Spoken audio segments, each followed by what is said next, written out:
Hello students, मैं वंदना तिवारी हिंदी के online class में आपका स्वागत है। आज हमको क्लास 9th के गद्य खंड से आपका पहला पाठ दो बैलों की कथा आज हमको पढ़ना है। आपके बुक का नाम है क्षितिज। दो बैलों की कथा जो आज हमको पढ़ना है, इसके लेखक हैं मुंशी प्रेमचंद। आइए हम मुंशी प्रेमचंद के जीवन परिचय पे थोड़ा सा प्रकाश डाल लेते हैं। प्रेमचंद का जन्म 1880 ईस्वी में बनारस के लम्ही गांव में हुआ था। कब हुआ था? तो 1880 में। और कहाँ हुआ था? तो बनारस के लम्ही गांव में हुआ था। इनका मूल नाम धनपत राय था। प्रेमचंद का बचपन जो है वह काफ़ी अभाव में बीता। शिक्षा इनकी बीए तक ही हो पाई। उन्होंने शिक्षा विभाग में नौकरी की, परंतु असहयोग आंदोलन में सक्रिय भाग लेने के लिए सरकारी नौकरी से त्यागपत्र दे दिया। असहयोग आंदोलन का मतलब आप लोग समझ रहे हैं। असहयोग आंदोलन जो कि गांधी जी के द्वारा चलाया गया था देश को आज़ाद करने के लिए, उसी आंदोलन में भाग लेने के लिए यह अपनी सरकारी नौकरी से त्यागपत्र दे दिए और लेखन कार्य के प्रति पूरी तरह से समर्पित हो गए। सन 1936 ईस्वी में इस महान कथाकार का देहांत हो गया, अर्थात मृत्यु हो गई। प्रेमचंद हमारे साहित्य के सबसे बड़े उपन्यासकार माने जाते हैं। प्रेमचंद की कहानियाँ मानसरोवर के 8 भागों में संकलित हैं। सेवा सदन, प्रेमाश्रय, रंगभूमि, कायाकल्प, निर्मला, गबन, कर्मभूमि, गोदान, ये सब इनके प्रमुख उपन्यास हैं। हिंदी साहित्य में अगर सबसे बड़ा कोई उपन्यासकार है अगर पूछा जाए तो है मुंशी प्रेमचंद। बहुत सारे उपन्यास यह लिखे थे। उन्होंने हंस, जागरण, माधुरी आदि पत्रिकाओं का भी संपादन किया। कथा साहित्य के अतिरिक्त प्रेमचंद ने निबंध एवं अन्य प्रकार का गद्य लेखन भी प्रचुर मात्रा में यानी काफ़ी मात्रा में किया। प्रेमचंद साहित्य को सामाजिक परिवर्तन का सशक्त माध्यम मानते थे, यानी कि वो मानते थे कि साहित्य के द्वारा समाज में परिवर्तन लाया जा सकता है। उन्होंने जिस गांव और शहर के परिवेश को देखा, परिवेश मतलब वातावरण को देखा और जिया, उसकी अभिव्यक्ति उनके कथा साहित्य में मिलती है। प्रेमचंद्र किसानों और मजदूरों की दयनीय स्थिति, दलितों का शोषण, समाज में स्त्री की दुर्दशा और स्वाधीनता आंदोलन आदि उनकी रचनाओं के मूल विषय हैं। यानी इन लोगों पे ज़्यादा वो फोकस किए हैं अपनी रचना को लिखते समय। प्रेमचंद्र के कथा साहित्य का संसार बहुत व्यापक है। उसमें मनुष्य ही नहीं, पशु पक्षियों को भी अद्भुत आत्मीयता मिली है। बड़ी से बड़ी बात को सरल एवं सीधा और संक्षेप में बनाकर प्रेमचंद्र के लेखन की प्रमुख विशेषता है कि बहुत बड़ी से बड़ी बात को भी बड़े सरल और सहज ढंग से अपने लेखन के अंदर उसको डाले हैं, जिसे बड़ी आसानी से समझा जा सकता है। उनकी भाषा सरल, सजीव एवं मुहावरेदार है तथा उन्होंने लोक प्रचलित शब्दों का प्रयोग कुशलतापूर्वक किया है। इनकी रचना है, इनकी कथा है दो बैलों की कथा, जो आपके क्लास 9th के गद्य खंड में पहला चैप्टर है, जिसको आज हम पढ़ेंगे।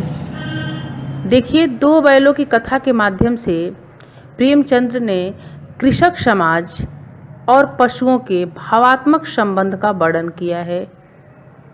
इस कहानी में उन्होंने यह भी बताया है कि स्वतंत्रता सहज में ही नहीं मिलती, यानी आसानी से नहीं मिलती, क्योंकि प्रेमचंद उस समय के लेखक थे जब हमारा देश स्वतंत्र नहीं हुआ था। तो कितनी कठिनाई से हमें स्वतंत्रता मिली है, इसका आभास प्रेमचंद्र को पूरी तरह से है। तो वही कह रहे हैं कि स्वतंत्रता सहज ही नहीं मिलती, उसके लिए बार बार संघर्ष करना पड़ता है। इस प्रकार परोक्ष रूप से यह कहानी आज़ादी के आंदोलन की भावना से जुड़ी है।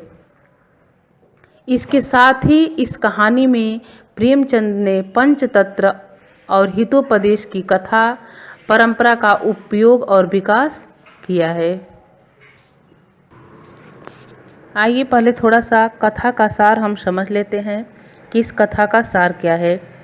इस कथा के अंदर दो बैल होते हैं जिनके नाम होते हैं हीरा और मोती।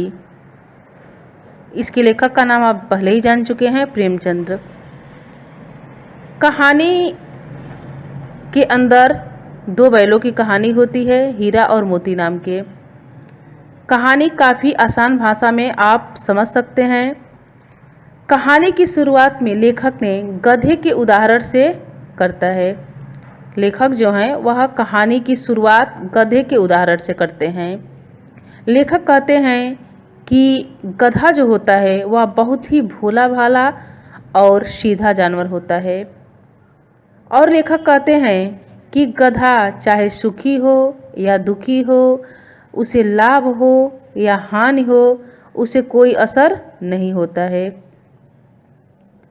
लेखक गधे की तुलना एक ऋषि मुनि से किए हैं, क्योंकि ऋषि मुनि को भी अपने हानि लाभ या किसी पे भी क्रोध नहीं आता।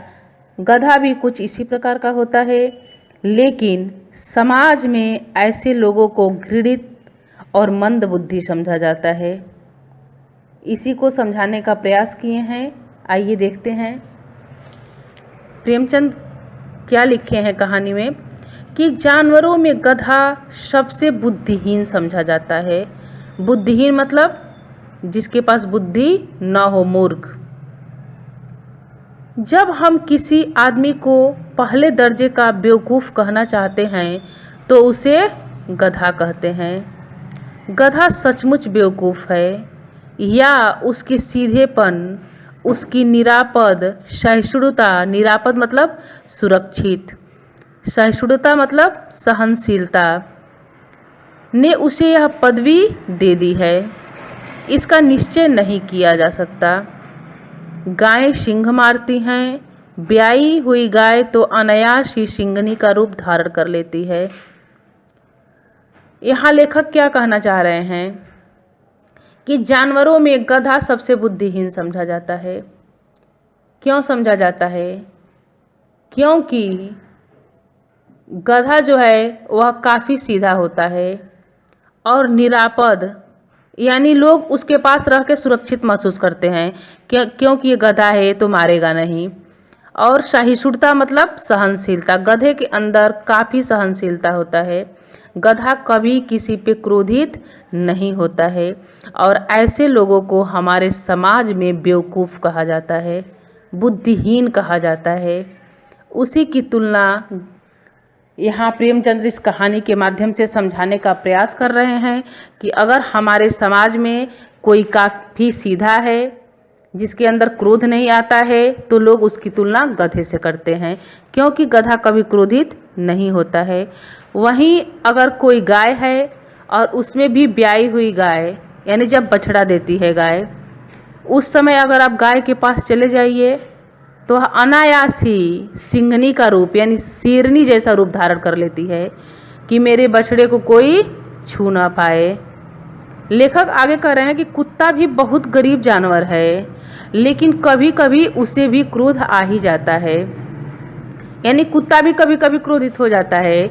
इसलिए कुत्ता की तुलना नहीं किसी से किया जाता है, या तो गधे से किया जाता है, और उससे थोड़ा सा अगर हम नीचे आते हैं तो फिर बैल से तुलना करते हैं कि वह आदमी बैल है, क्योंकि बैल भी जल्दी क्रोधित नहीं होता है और बैल से भी अधिक से अधिक काम लिया जाता है।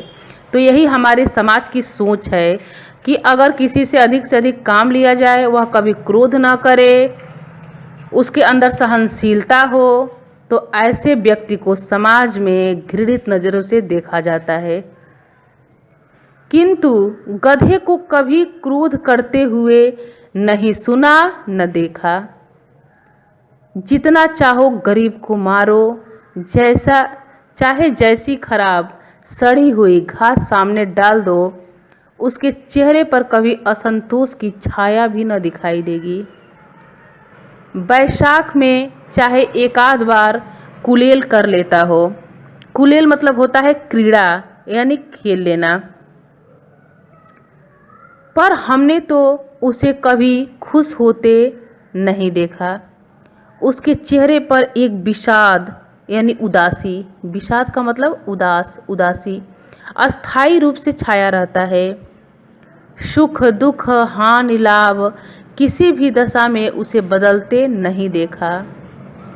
ऋषियों मुनियों के जितने गुण हैं वे सभी उसमें पराकाष्ठा को पहुंच गए हैं। देखिए अब यहाँ पे जितने भी गधे के अंदर गुण होते हैं उन सारे गुणों की तुलना यहाँ पे लेखक ऋषि मुनि से कर रहे हैं, क्योंकि ऋषि मुनि भी न कभी किसी पे क्रोधित होते हैं, न ही उनको हानि और लाभ की चिंता होती है। रूखा सूखा जो भी मिल जाता है उसमें वो खुश रहते हैं, न कभी दुखित होते हैं और न ही कभी ज़्यादा खुश होते हैं। तो यहाँ लेखक एक गधे की तुलना ऋषि मुनि से कर रहे हैं, लेकिन क्या हमारे समाज में ऐसा किया जाता है? कदापि नहीं। हमारे समाज में ऐसे लोगों को बेवकूफ़ की तुलना दी जाती है, बेवकूफ़ माना जाता है। देखिए आगे कह रहे हैं, पर आदमी उसे बेवकूफ़ कहता है। सद्गुणों का इतना अनादर कहीं नहीं देखा। लेखक के कहने का भाव है कि गधे के अंदर जो भी है वह सद्गुण है, न कि दुर्गुण है। क्रोधित होना दुर्गुण है, किसी को मारना ये भी एक दुर्गुण है, अवगुण है, लेकिन गधा के अंदर लेखक के हिसाब से केवल सद्गुण है, क्योंकि ना गधा कभी क्रोधित होता है, न भी गधा किसी को मारता है, ना उसको लाभ हानि की चिंता होती है। यह सद्गुण नहीं है तो और क्या है? कदाचित सीधापन संसार के लिए उपयुक्त नहीं है। लेखक यही बताने का प्रयास किए हैं कि हमारे समाज में कोई सीधा रह के जी नहीं पाएगा, यह समाज उसे जीने नहीं देगा, बल्कि उसको मूर्ख साबित कर देगा। देखिए ना, भारतवासियों की अफ्रीका में क्या दुर्दशा हो रही है। क्यों अमेरिका में उन्हें घुसने नहीं दिया जाता? बेचारे शराब नहीं पीते, 4 पैसे कुसमय के लिए बचा कर रखते हैं, जी तोड़कर काम करते हैं, किसी से लड़ाई झगड़ा नहीं करते, 4 बातें सुनकर गम खा जाते हैं और फिर भी बदनाम हैं। भारत के लोगों को अमेरिका में जल्दी प्रवेश नहीं मिलता है। स्वामी विवेकानंद भी जब गए थे भारत के तरफ से तो उनको भी अमेरिका में स्थान नहीं मिल रहा था। क्यों नहीं मिल रहा था? क्योंकि भारत के लोग जल्दी लड़ाई झगड़ा नहीं करते हैं, अधिकतम लोग शराब नहीं पीते हैं, अपने दिन रात कुसमय यानी बुरे समय के लिए 2-4 पैसा बचा के रखते हैं। भारत के लोग 3-4 शादियां नहीं करते हैं, लेकिन जबकि ये सारा देखा जाए तो एक सद्गुण है, और अमेरिका में ऐसा कुछ भी नहीं है। अपने बुरे समय के लिए कोई पैसे नहीं बचा कर रखता है। एक लोग चाहे तो 3-4 शादियां करते हैं और तुरंत तलाक दे देते हैं। ये सारे अवगुण हैं, लेकिन हमारे भारत में ही उनको सम्मान की नज़र से देखा जाता है। कहने का भाव यही है कि जितने भी अवगुण हैं हमारे समाज में उन्हीं को सम्मान मिलता है और सद्गुण को मूर्ख कह के हटा दिया जाता है। कहा जाता है वे जीवन के आदर्श को नीचा करते हैं। अगर वे भी ईंट का जवाब पत्थर से देना सीख जाते तो शायद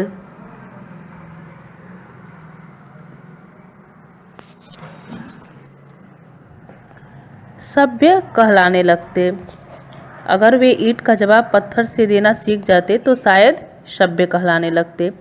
यानी अमेरिका वाला जैसा चाहते हैं अगर वैसा ही भारत से भी जवाब मिलने लगे तो शायद भारत के लोग भी अमेरिका के नज़र में सभ्य कहलाने लगते। जापान की मिसाल सामने है। एक ही विजय ने उसे संसार की सभ्य जातियों में गण्य बना दिया। गण्य मतलब सम्मानित, यानी जापान को पूरे विश्व में सम्मानित बना दिया, क्योंकि जापान एक मिसाल बनाया था और उसी मिसाल की वजह से वह पूरे संसार में सभ्य जातियों में गण्य यानी सम्मानित बन गया। लेकिन गधे का एक छोटा भाई और भी है जो उससे कम ही गधा है, और वह है बैल। गधे से अगर लोग हटते हैं तो दूसरे नंबर पे क्या बोलते हैं कि यह बैल है, यानी गधे का छोटा भाई माने हैं। क्यों छोटा भाई माने हैं? क्योंकि गधा कभी नाराज नहीं होता है, लेकिन बैल कभी कभी नाराज हो जाता है। इसीलिए लेखक यहाँ बैल को गधे का छोटा भाई बता रहे हैं। जिस अर्थ में हम गधे का प्रयोग करते हैं, कुछ उसी से मिलते जुलते अर्थ में बछिया के ताऊ का भी प्रयोग करते हैं। बछिया का ताऊ यानी बैल।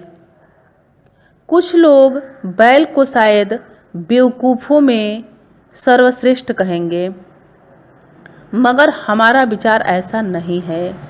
बैल कभी कभी मारता भी है, कभी कभी अड़ियल बैल भी देखने में आता है।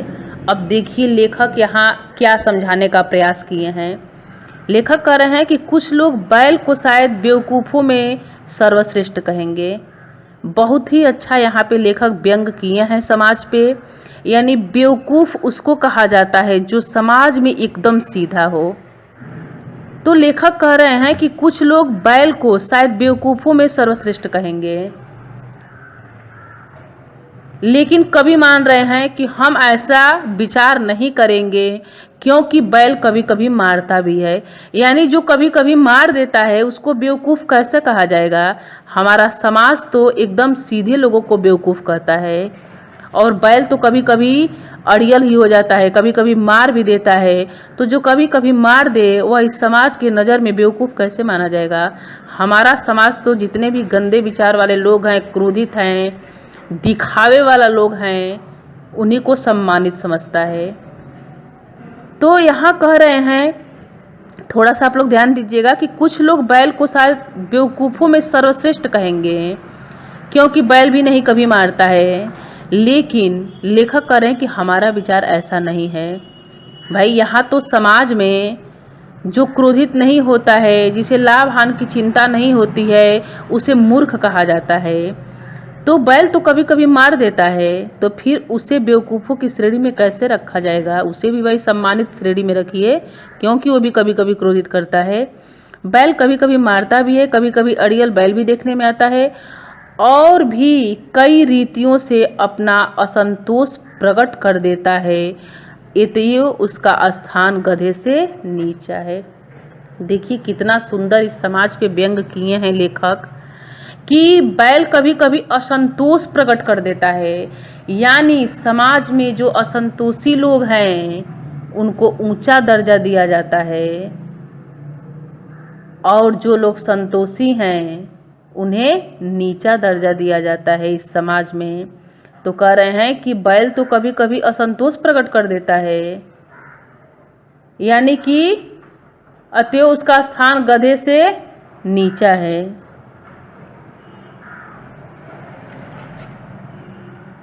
झूरी काकी के दोनों बैलों के नाम थे हीरा और मोती। अब यहाँ से आपकी कहानी लेखक शुरू करते हैं कि एक झूरी काकी थी। झूरी काकी के दोनों बैलों के नाम थे हीरा और मोती। दोनों पछाही जाति के थे, देखने में सुंदर, काम में चौकस, डील में ऊंचे। दोनों पछाही जाति के थे। पछाही पालतू पशुओं की एक नस्ल होती है। पालतू पशुओं की एक नस्ल होती है जिसे पछाही कहा जाता है। तो लेखक कह रहे हैं कि दोनों पछाही जाति के थे और देखने में काफ़ी सुंदर, काम में चौकस और डील में ऊंचे। बहुत दिनों साथ रहते रहते दोनों में भाईचारा हो गया। दोनों आमने सामने या आस पास बैठे हुए एक दूसरे से मूक भाषा में विचार विनिमय करते थे। दोनों बैल साथ साथ रहते रहते क्या हो गए हैं, भाईचारा, यानी आपस में दोनों में काफ़ी लगाव हो गया। और दोनों एक साथ बैठे बैठे मूक भाषा, यानी मूक जो बोल न पाए, यानी बिना बोले ही आपस में विचार विनिमय कर लेते थे। एक दूसरे के मन की बात कैसे समझा जाता था हम नहीं कह सकते। लेखक कह रहे हैं कि वो दोनों एक दूसरे की मन की बात कैसे समझ लेते थे बिना बोले ही, या तो हम नहीं जानते। अवश्य ही उनमें कोई ऐसी गुप्त शक्ति थी जिससे जीवों में श्रेष्ठता का दावा करने वाला मनुष्य वंचित है। कह रहे हैं कि अवश्य ही उन दोनों बैलों में कोई ऐसी गुप्त शक्ति थी, गुप्त जिसे देखा न जा सके, जिसमें जीवों में श्रेष्ठता का दावा करने वाला मनुष्य वंचित, यानी मनुष्य सबसे श्रेष्ठ मानता है जीव में। वह दावा करता है कि हम बहुत अच्छा कर्म किए हैं तो हमें मनुष्य का जन्म मिला है। यानी मनुष्य क्या दावा करता है कि सारे जीवों में हम सबसे श्रेष्ठ हैं। तो लेखक कह रहे हैं कि यह दावा करने वाला मनुष्य कि हम सारे जीवों में श्रेष्ठ हैं, वह भी इससे वंचित है। यानी वह भी नहीं जान रहा है उस गुप्त शक्ति को कि कैसे दोनों बैल आपस में एक दूसरे की भाषा को समझ जाते हैं। दोनों एक दूसरे को चाट कर और सूंघ कर अपना प्रेम प्रकट करते। कभी कभी दोनों सींग भी मिला लिया करते थे। विग्रह के नाते से नहीं, विग्रह मतलब अलगाव, अलगाव के नाते से नहीं, केवल विनोद के भाव से, आत्मीयता के भाव से, यानी प्रेम करने के भाव से। जैसे दोस्तों में घनिष्ठता होते ही धौल धप्पा होने लगता है। इसके बिना दोस्ती कुछ फुसफुसी, कुछ हल्की सी रहती है, जिस पर ज़्यादा विश्वास नहीं किया जा सकता। यानी कभी कभी जो दोनों बैल हैं वो आपस में सींग मिला के एक दूसरे से अपना प्रेम प्रकट कर लेते थे, लेकिन कह रहे हैं कि विग्रह के नाते नहीं। ऐसा नहीं कि हम अलग अलग हैं तो सींग मिला के एक हो जाएं, इसके लिए नहीं, विनोद के भाव से, यानी प्रेम के भाव से, आत्मीयता के भाव से कभी कभी दोनों बैल जो हैं वह आपस में सींग मिला के अपने प्रेम को प्रकट कर लेते थे। जिस वक्त ये दोनों बैल हल या गाड़ी में जोत दिए जाते और गर्दन हिला हिला कर चलते, उस वक्त हर एक की चेष्टा होती थी, चेष्टा मतलब प्रयास या कोशिश होती थी कि ज़्यादा से ज़्यादा बोझ मेरी ही गर्दन पर रहे। जब दोनों बैल जोत दिए जाते थे हल के लिए, तो दोनों की चेष्टा या प्रयास यही होती थी कि जो हल का बोझ है वह ज़्यादा से ज़्यादा मेरे कंधे पे हो, दूसरे पे कम बोझ जाए। यानी दोनों का प्रयास यही होता था। तो लेखक का मानना यही है कि इसीलिए ऐसे जानवरों को बेवकूफ़ की श्रेणी में रखा गया है, क्योंकि ये जानवर काफ़ी ईमानदार हैं। दोनों यही चाहते थे, दोनों में काफ़ी प्रेम भाव था कि ज़्यादा जो बोझ है वह हमारे कंधे पे ही रहे। दिन भर के बाद दोपहर या संध्या को दोनों खुलते तो एक दूसरे को चाट चूट कर अपनी थकान मिटा लिया करते। नाद में खली भूसा पड़ जाने के बाद दोनों साथ उठते, साथ नाद में मुंह डालते और साथ ही बैठते थे। एक मुंह हटा लेता तो दूसरा भी हटा लेता। यानी दोनों में इतना ज़्यादा प्रेम था कि एक दूसरे को चाट चूट कर, जब काफ़ी थक जाते थे तो एक दूसरे को चाट चूट कर अपनी थकान को मिटा लिया करते थे। नाद में जब खली या भूसा पड़ता था तो दोनों एक साथ ही नाद में मुंह डालते थे और एक साथ ही निकालते थे। अगर एक अपना मुंह हटा लेता तो दूसरा भी हटा लेता था। दोनों बैलों में इतना ज़्यादा प्रेम था, लगाव था। संयोग की बात, झूरी ने एक बार अपने गोई को ससुराल भेज दिया।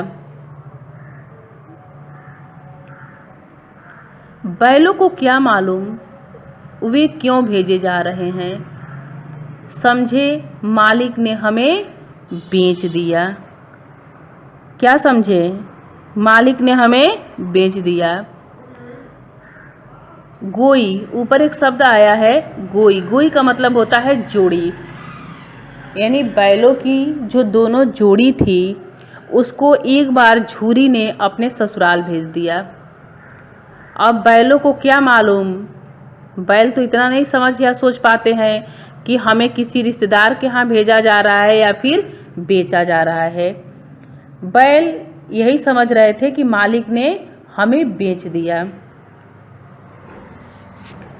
अपना यूँ बेचे जाना उन्हें अच्छा लगा या बुरा कौन जाने, पर झूरी के साले गया को घर तक गोई ले जाने में, गोई यानी दोनों बैलों की जोड़ी ले जाने में दांतों पसीना आ गया। पीछे से हाँकता तो दोनों दाएं बाएं भागते।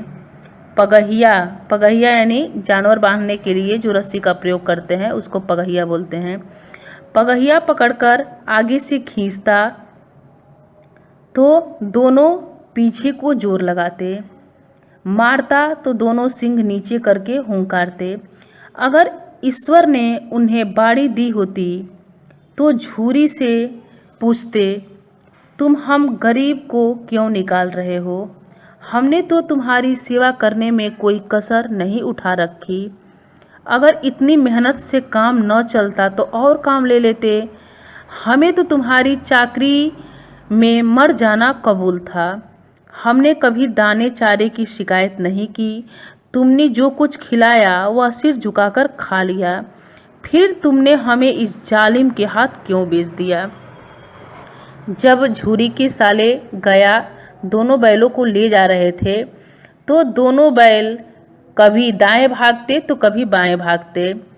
गया को उनको घर तक ले जाने में पसीना छूट गया, क्योंकि दोनों जाना ही नहीं चाहते थे और मन में यही सोचते थे झूरी के लिए कि हमने तुम्हारी सेवा में तो कोई कसर नहीं उठा रखी, यानी कोई कमी तो नहीं छोड़ी थी, फिर भी तुम हमें क्यों बेच रहे हो? बैल आपस में मन में सोच रहे थे कि अगर इतनी मेहनत से काम न चलता तो हमसे कुछ और काम ले लेते। हमें तो तुम्हारे यहाँ ही चाकरी कर जाने में मर जाना कबूल था, लेकिन इस जालिम के हाथ तुम हमें क्यों बेच रहे हो? संध्या यानी शाम का समय। संध्या समय दोनों बैल अपने नए स्थान पर पहुँचे। दिन भर के भूखे थे, लेकिन जब नाक में लगाए गए तो एक ने भी उसमें मुंह न डाला। दिल भारी हो रहा था। जिसे उन्होंने अपना घर समझ रखा था वह आज उनसे छूट गया था। यह नया घर, नया गांव, नए आदमी उन्हें बेगाने से लगते थे। शाम के समय जब दोनों बैल नए स्थान पे पहुँचे, अर्थात गया के घर जब पहुँचे, तो दोनों दिन भर के भूखे थे, लेकिन नाक पे लगाने पे दोनों ने मुंह नहीं डाला। क्यों नहीं डाला? क्योंकि उनका दिल भारी हो रहा था। काफ़ी कष्ट था कि मालिक हमारा हमें क्यों बेच दिया। मालिक का साथ छूटने का, अपना घर छूटने का उन्हें काफ़ी दुख था। और जो यह नया घर, नया गांव, नए आदमी सब उन्हें बेगाने लगते थे। दोनों ने अपनी मूक भाषा में सलाह की। मूक भाषा यानी बोल कर नहीं, वैसे ही एक दूसरे को कनखियों मतलब आँखों के इशारे से देखा और लेट गए। जब गांव में सोता पड़ गया तो दोनों ने जोर मारकर पगहे तुड़ा डाले और घर की तरफ चले। दोनों ने मूक भाषा में ही आपस में सलाह कर लिए और आंखों के किनारे से एक दूसरे को देखें और लेट गए।